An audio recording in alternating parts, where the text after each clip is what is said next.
नाज़रीन, यह है स्क्रीन पर नजर आने वाला यूरोपीय मुल्क इटली, जो दुनिया के तेजी से खत्म होने वाले ममालिक की लिस्ट में टॉप पर समझा जाता है। ये मुल्क इतनी तेजी से वीरान हो रहा है कि इसका आप अंदाजा भी नहीं लगा सकते। आपको ये जानकर हैरत होगी कि अब तक इसके 6000 ऐसे गांव मुकम्मल तौर पर खाली हो चुके कि जिनकी आबादी 3000 से ज्यादा लोगों पर मुश्तमिल हुआ करती थी। इसी तरह इटली का 300 साल पुराना मशहूर स्कूल के जहां से लाखों इटालियन बच्चों ने पढ़ा था, आज इस स्कूल में एक बच्चा भी नहीं है। इटली में टीचर्स को नौकरी से निकाला जा रहा है क्योंकि क्लासेस में पढ़ने के लिए स्टूडेंट्स ही मौजूद नहीं। 2015 में इटली के हेल्थ मिनिस्टर ने यह कहा था कि इटली एक डाइंग यानी कि खत्म होता हुआ मुल्क है। इसकी एक सबसे बड़ी वजह यह है कि इटली में बच्चे ही पैदा नहीं हो रहे। इटली में टोटल बर्थ रेट पिछले 50 सालों में सबसे कम रहा है। पेशन गोइयों के मुताबिक इटली की आबादी अगले कुछ सालों में खतरनाक हद तक कम होने जा रही है। यह नाज़रीन वो इटली जो अपनी बड़ी फैमिलीज की वजह से पूरे यूरोप में मशहूर था, आज ये इस नहज पर आ चुका कि आने वाले कुछ सालों में ये इकोनॉमिक डार्क एज में दाखिल हो जाएगा।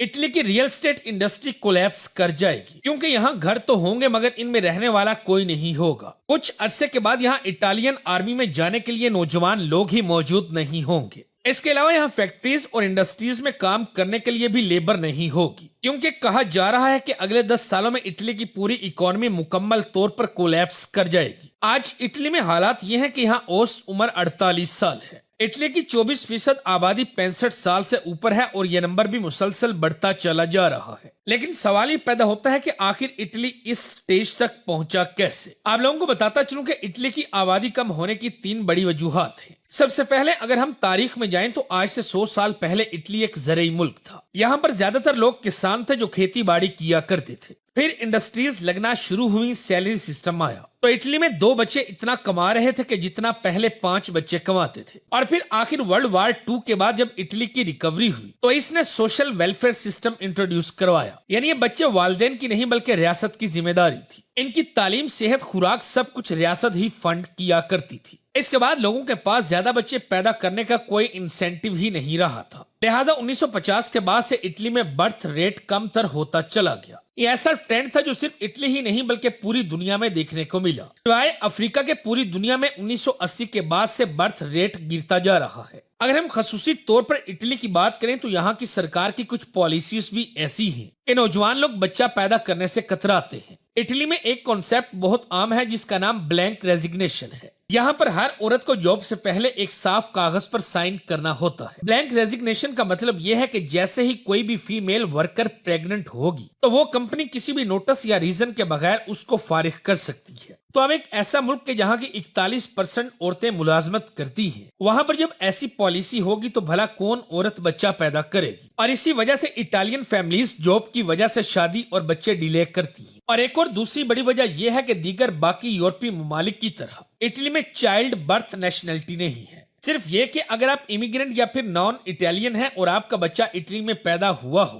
तो उसे फौरन इटालियन नेशनलिटी नहीं मिलेगी। यही वजह है कि इटली में रहने वाले इमिग्रेंट्स थोड़ा अरसा यहाँ पर गुजारने के बाद दीगर यूरोपीय ममालिक की तरफ मूव कर जाते हैं। जबकि इटली एक ऐसा मुल्क है कि जहाँ पर पहले ही यंग जनरेशन की कमी है, लिहाजा ऐसे कानून सिचुएशन को मजीद खराब कर रहे हैं। गोया कि हम इटालियन गवर्नमेंट इन लॉज को रिवाइज करने का सोच रही है क्योंकि जो सूरत-ए-हाल चल रही, अगर इमिग्रेंट्स भी जाते रहे तो इटली में काम करने वाला भी कोई नहीं रहेगा। इस सूरत-ए-हाल में इटली में सिर्फ रिटायर्ड लोग ही बच पाएंगे कि जिनकी पेंशन भी जनरेट करने के लिए नौजवान ही मौजूद नहीं होंगे। और इस तरह इटली के हेल्थ सेक्टर पर और ज्यादा बोझ बढ़ जाएगा क्योंकि इतने बूढ़े लोगों की देखभाल के लिए डॉक्टर्स और नर्सेज भी नहीं होंगी। इटली में पॉपुलेशन क्राइसिस की तीसरी बहुत बड़ी वजह इटली का जॉब कल्चर है। एक आलमी रिसर्च के मुताबिक 18 से 34 साल के 70% इटालियंस अपने वालिदैन पर डिपेंडेंट हैं। यूएन की रिपोर्ट के मुताबिक इटली में 43% जॉब्स नॉन परमानेंट हैं। आज इटली का डेट टू जीडीपी रेशो 145% तक बढ़ चुका है। इसका मतलब यह है कि हर एक रुपए की कमाई के बदले इटली को अपने अखराजात कवर करने के लिए 145 रुपए का लोन लेना पड़ता है। आज इटली का हाल यह है कि जिस मुल्क ने पिज्जा शुरू किया उसी मुल्क में डोमिनोज ने अपने सारे स्टोर्स कस्टमर ना होने की वजह से बंद कर दिए हैं। ऐसे हालात में यंग लोगों को फाइनेंशियली इंडिपेंडेंट होते होते बहुत ज्यादा वक्त लग जाता है और इसी वजह से शादी भी लेट कर रहे होते हैं। 2002 में इटली में शादी करने वाले मर्दों की एवरेज उम्र 31 साल थी, जो कि आज साल 2025 में 37 साल तक पहुंच चुकी है। अब अगर ये सूरत-ए-हाल ऐसी ही रही तो इटली एक डार्क एज में चला जाएगा।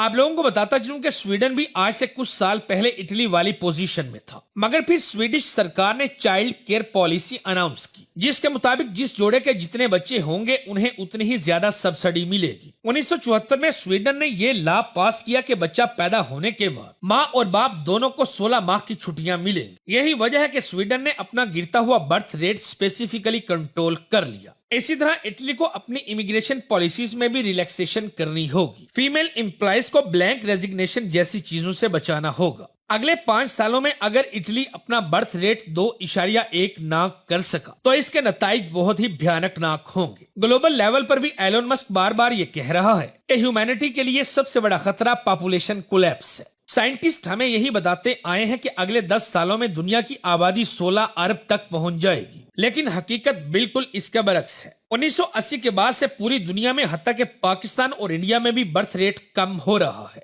1990 में पाकिस्तान में बर्थ रेट 6.3 था, जो आज 3.4 हो चुका। इसके साथ साथ वर्ल्ड पॉपुलेशन भी अगले 20 सालों में कम होने वाली है। और फिर 2050 के बाद सारी प्रेडिक्शंस के बिल्कुल ऑपोजिट, सारी दुनिया की आबादी कम होना शुरू हो जाएगी। Japan, Italy, America, UK, France, Germany और दूसरे वेस्टर्न मुमालिक सबसे ज्यादा इस पॉपुलेशन कोलैप्स का शिकार होने वाले हैं। तो दोस्तों, इस पॉपुलेशन कोलैप्स का दुनिया भर की इकोनॉमी और एनवायरनमेंट पर क्या असर होगा, आप लोगों की इस बारे में क्या राय है, कमेंट करके जरूर बताएं। उम्मीद है हमारी आज की वीडियो भी आप लोगों को जरूर पसंद आई होगी। वीडियो अच्छी लगे तो दोस्तों के साथ फेसबुक, व्हाट्सएप और दीगर सोशल मीडिया साइट्स पर भी शेयर करें ताकि हमारी हौसला अफजाई हो सके। मिलते हैं अगली वीडियो में, तब तक अपना और अपने प्यारों का खास ख्याल रखें।